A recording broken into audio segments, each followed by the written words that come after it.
Good morning guys. Biologist BS की इस video में आप सभी का स्वागत है।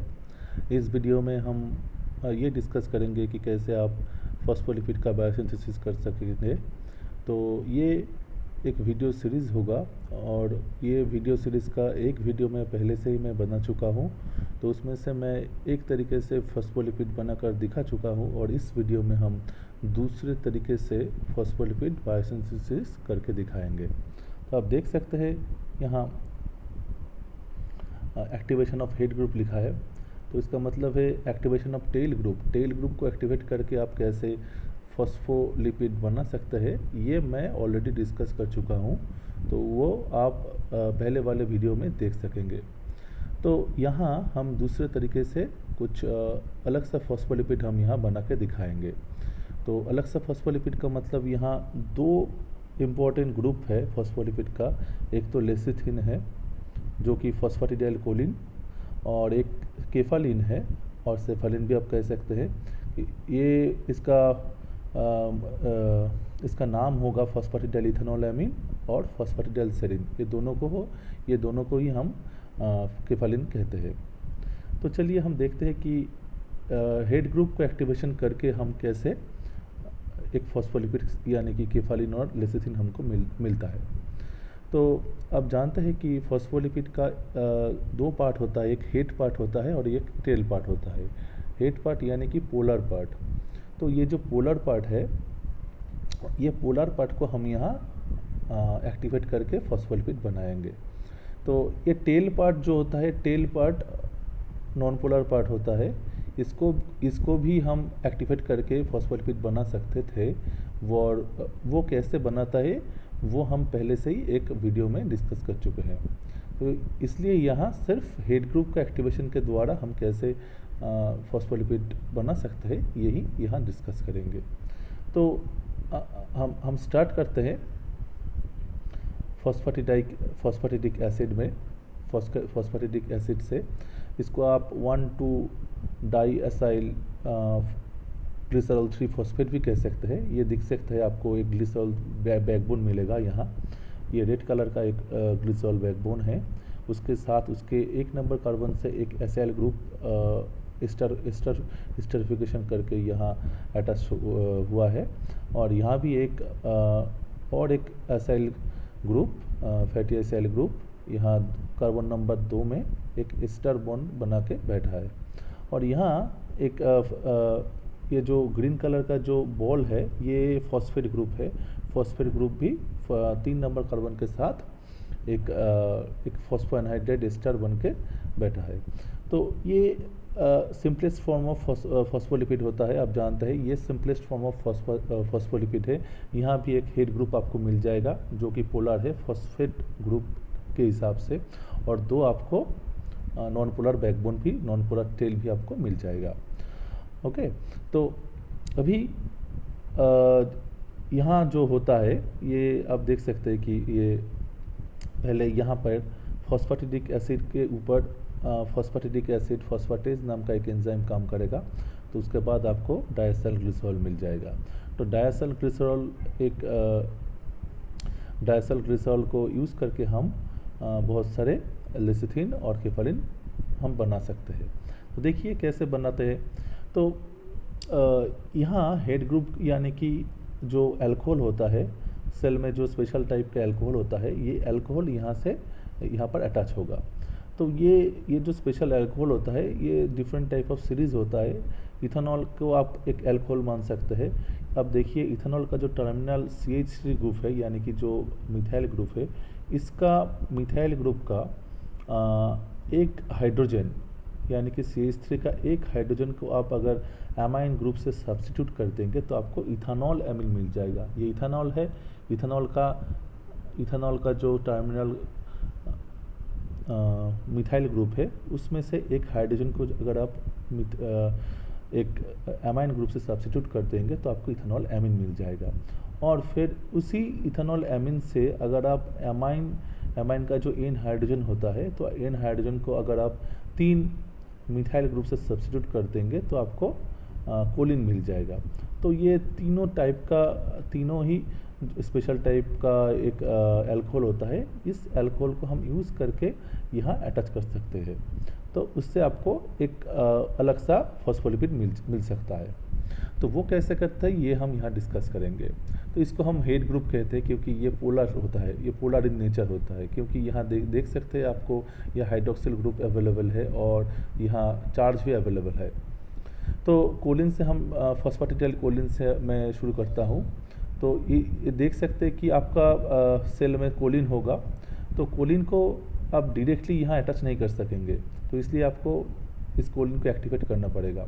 तो एक्टिवेट दोनों स्टेप में होता है। पहले स्टेप में अगर आपको यहाँ कोलिन को आप काइनेज एंजाइम से एक्टिवेट कर सकेंगे तो यहाँ एक एटीपी यूज़ होगा और आपको फॉस्फोकोलिन मिल जाएगा, और ये फॉस्फोकोलिन को और फिर एक बार एक्टिवेट करना पड़ेगा। इसके लिए आपको यहाँ एक सीएमपी ट्रांसफ़र करना पड़ेगा, साइटिडिल ट्रांसफरेज नाम का एक एंजाइम आएगा, वो सीटीपी यूज़ करके सीटीपी ये एक हाई एनर्जेटिक कंपाउंड है, तो इसको यूज़ करके यहाँ इस हेड ग्रुप के साथ हम सीएमपी ट्रांसफ़र कर सकेंगे। तो सीएमपी अगर ट्रांसफ़र होता है तो 2 फॉस्फेट जो सीटीपी के साथ अटैच था तो वो निकल जाएगा एज पीपीआई, और ये पीपीआई बहुत अनस्टेबल होता है, तो ये कुछ ही समय में ये टूट जाएगा इनऑर्गेनिक फॉस्फेट के हिसाब से। तो इसलिए ये जो रिएक्शन है ये फेवरेबल होगा फॉरवर्ड डायरेक्शन में। तो आपको क्या मिलेगा, आपको सीडीपी कोलिन मिल जाएगा। ये एक्टिवेटेड फॉर्म ऑफ कोलिन है। यहाँ सीडीपी क्यों, साइटिडिन डाइफॉस्फेट क्यों, क्योंकि यहाँ पहले से ही एक फॉस्फेट अटैच हुआ था और उसके बाद यहाँ आप अटैच कर रहे हैं सीएमपी। तो सीएमपी में एक फॉस्फेट है, साइटिडिन मोनोफॉस्फेट यानी कि एक फॉस्फेट है, और दूसरा फॉस्फेट यहाँ पहले से ही था, इसलिए दोनों मिला के एक सीडीपी आप बोल सकते हैं। तो इसको आप सीडीपी कोलिन भी कह सकते हैं। तो ये हो गया आपका एक्टिवेटेड हेड ग्रुप। तो जब भी आपको एक्टिवेटेड हेड ग्रुप मिल जाएगा तब आप क्या कर सकेंगे कि ये जो बैकबोन है, इस बैकबोन के साथ आप इस एक्टिवेटेड हेड ग्रुप को अटैच कर सकेंगे। तो इसलिए आपका एक ट्रांसफरेज एंजाइम आएगा, इसका नाम होगा सीडीपी कोलिन डीएजी फॉस्फोकोलिन ट्रांसफरेज, क्योंकि ये जो फॉस्फोकोलिन होता है ये इस एक्टिवेटेड हेड ग्रुप से फॉस्फोकोलिन को ही ये ट्रांसफ़र करके यहाँ अटैच करेगा। तो फॉस्फोकोलिन अगर यहाँ से अटैच होकर यहाँ ट्रांसफ़र होगा तो सीएमपी निकल जाएगा, सीएमपी निकल जाएगा इस ट्रांसफरेज के एक्शन पर। तो आपको क्या मिल जाएगा, आपको एक एस्टर मिल जाएगा। ये एस्टर कैसा होगा, ये एस्टर आप देख सकते हैं कि फॉस्फोकोलिन यहाँ पर 3 नंबर कार्बन में फॉस्फोकोलिन ट्रांसफ़र हो चुका है इस डीएजी के साथ। तो ये जो नया मॉलिक्यूल फॉर्म हुआ ये एक बहुत ही स्पेशल मॉलिक्यूल है, इसका नाम है फॉस्फेटिडाइल कोलिन। इसको हम लेसिथिन भी कह सकते हैं। ये फॉस्फोलिपिड बायोसिंथेसिस का एक डेड एंड है। अगर आपको फॉस्फेटिडाइल कोलिन एक बार मिल गया तो इससे आप दूसरे अन्य कोई फॉस्फोलिपिड यहाँ से नहीं होगा, अन्य कोई फॉस्फोलिपिड को आप फॉस्फेटिडाइल कोलिन से बायोसिंथेसिस नहीं कर सकेंगे। ये एक डेड एंड हो गया, ठीक है।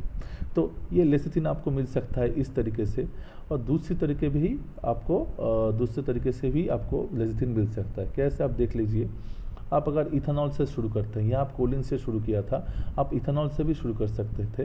तो यहाँ देखिए, मैं इथेनॉल से मैं ये शुरू करता हूँ। तो इथेनॉल के ऊपर अगर इथेनॉल काइनेज एंजाइम एक्ट होगा तो आपको फॉस्फोइथेनॉल एमीन मिल जाएगा। इथेनॉल एमीन आप यहाँ से शुरू कर चुके थे। तो अगर इथेनॉल एमीन के ऊपर काइनेज एंजाइम एक्ट होगा तो आपको फॉस्फोइथेनॉल एमीन मिल जाएगा, यहाँ एक एटीपी यूज़ होगा। तो उसके बाद सेम वे में इसको अलग से हमको एक्टिवेट करना पड़ेगा, ये हेड ग्रुप को फिर से एक्टिवेट करना पड़ेगा, इसलिए यहाँ भी एक साइटिडाइल ट्रांसफरेज एंजाइम एक्ट होगा। तो इसके लिए यहाँ भी एक सीएमपी ट्रांसफ़र होगा। सीएमपी ट्रांसफ़र होने पर आपको यहाँ सीडीपी इथेनॉल एमीन मिल जाएगा। ये हो गया आपका activated head group, CDP ethanol amine. अब क्या होगा, आप सिमिलर रिएक्शन होगा, यहाँ DAG आपका अवेलेबल है सेल में, तो DAG में क्या होगा, ये जो एक्टिवेटेड हेड ग्रुप है इसमें ये आपको क्या करेगा, जब फॉस्फोइथेनोलैमिन इसको यहाँ पे ट्रांसफ़र कर देगा, फॉस्फोइथेनोलैमिन। तो ये जो CDP इथेनोलैमिन है, इसमें से अगर फॉस्फोइथेनोलैमिन अगर यहाँ ट्रांसफ़र होता है तो क्या निकल जाएगा, CMP निकल जाएगा। तो CMP निकल जाएगा तो आपको ये कंपाउंड मिल जाएगा। ये एक अलग सा फॉस्फोलिपिड होगा, इसका नाम होगा फॉस्फेटिडाइल इथेनोलैमिन। फॉस्फेटिडाइल इथेनोलैमिन देख सकते हैं, जो फॉस्फेटिडिक एसिड के साथ एक इथेनोलैमिन यहाँ पर अटैच है, तो इसलिए मैं आप इसको क्या कहता हूँ, मैं इसको फॉस्फेटिडाइल एमिन कहता हूँ। अब देख सकते हैं यहाँ, देखिए देख सकते हैं ये फॉस्फेटिडाइल इथेनोलैमिन है। तो ये भी एक फॉस्फोलिपिड है। इस ग्रुप का फॉस्फोलिपिड को मैं केफालिन और सेफालिन भी आप कह सकते हैं। तो ये फिजियोलॉजिकल डेट नहीं है, क्योंकि इसके ऊपर आप 3 बार अगर इन मिथाइलेशन करेंगे, क्योंकि आप देख सकते हैं कि इसका जो NH2 ग्रुप है, इसका जो इनके साथ जो हाइड्रोजन एटम अटैच है, इस हाइड्रोजन को आप सब्स्टिट्यूट कर सकते हैं। सब्स्टिट्यूट कैसे करेंगे, ये जो मिथाइल ग्रुप से आप सब्स्टिट्यूट करेंगे तो आपको फिर से फॉस्फेटिडाइल कोलिन मिल जाएगा। तो मिथाइल डोनर के हिसाब से इस एडेनोसाइल मिथ्योनिन काम करता है और सिस्टीन मोनोसिस्टीन भी काम करते हैं। तो सिस्टीन और मिथ्योनिन को यूज़ करके आप एन मिथाइल ट्रांसफरेज नाम का एक एंजाइम को यूज़ करके थ्रू टाइम तो आपको तीनों जो हाइड्रोजन है उसको आप सब्स्टिट्यूट करके आपको फॉस्फेटिडाइल कोलिन भी मिल सकते हैं। तो केफालिन से आपको लेसिथिन मिल सकते हैं, ठीक है। और ये फिजियोलॉजिकल, अगर आपको ये एक बार फॉस्फेटिडाइल कोलिन मिल गया तो इससे आप दोबारा यहाँ यानी कि यहाँ आप नहीं आ सकेंगे, ठीक है। तो ये एक पाथवे हो गया। तो दूसरे और भी एक पाथवे आप देख सकते हैं कि ये जो फॉस्फेटिडाइल इथेनॉल एमीन है, इस केफालिन से आप सिर्फ फॉस्फेटिडाइल कोलिन नहीं बना सकते, इसके अलावा और भी बहुत सारे फॉस्फोलिपिड आप बना सकते हैं। कैसे, आप देख लीजिए, ये देख लीजिए, यह देखिए, ओके।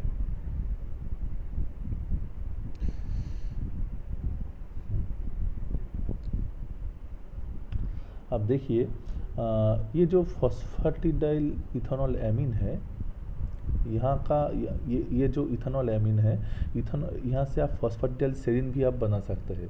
तो ये कैसे होगा, ये एक एंजाइम है, फॉस्फेटिडाइल सेरीन सिंथेज नाम का एक एंजाइम है। ये क्या करेगा, ये 3 नंबर कार्बन से ये जो इथेनॉल एमीन है इसको निकाल देगा। ये देख सकते हैं कि इथेनॉल एमीन निकल गया और इसको सब्स्टिट्यूट करेगा सेरीन एक अमाइनो एसिड है। आप देख सकते हैं कि सेरीन के साथ इथेनॉल एमीन का बहुत सारा डिफरेंस नहीं, क्योंकि सेरीन का जो हाइड्रोजन एक जो NH का जो बाजू वाला कार्बन था, उस कार्बन का एक हाइड्रोजन ग्रुप, एक हाइड्रोजन एटम एक कार्बोक्सिल ग्रुप से अगर आप सब्स्टिट्यूट कर देंगे तो आपको एक अमीनो एसिड मिल जाएगा और इस अमीनो एसिड को आप सेरीन कह सकते हैं। तो यहाँ क्या होता है, यहाँ इस रिएक्शन में यानी कि फॉस्फेटिडाइल सेरीन सिंथेज जो एंजाइम है, ये क्या करता है, ये इथेनॉल एमीन को निकलता है, इथेनॉल एमीन निकल के यहाँ सेरीन को ऐड कर देता है।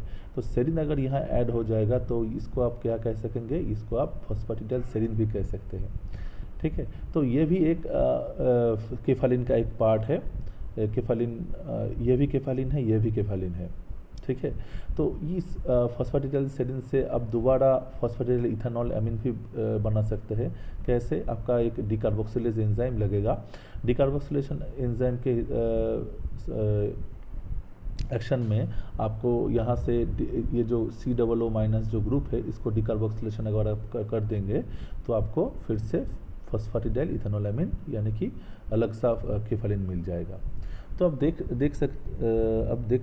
देख सकते हैं कि different type of head group को हम एक्टिवेट करके डिफरेंट टाइप ऑफ फॉस्फोलिपिड में बना सकते हैं। तो यहाँ हम ये डिस्कस किया कि कैसे आप ये लेसिथिन और केफालिन यानी कि ये दोनों ग्रुप का फॉस्फोलिपिड आप कैसे बना सकते हैं, यहाँ हम ये डिस्कस किया।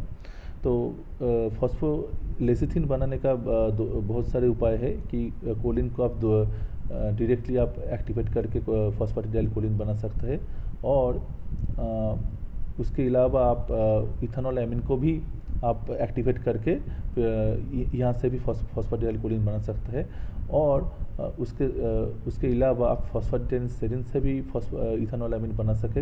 इथेनॉल एमिन के साथ आपको फॉस्फेटिडाइल कोलिन भी मिल सकते हैं। तो ठीक है, तो ये आप होपफुली आपको ये वीडियो अच्छा लगा तो लाइक करके इनकरेज करिएगा, दोस्तों के साथ शेयर कीजिए, और चैनल सब्सक्राइब अगर नहीं किया है तो ज़रूर सब्सक्राइब कीजिए। Wish you all the best.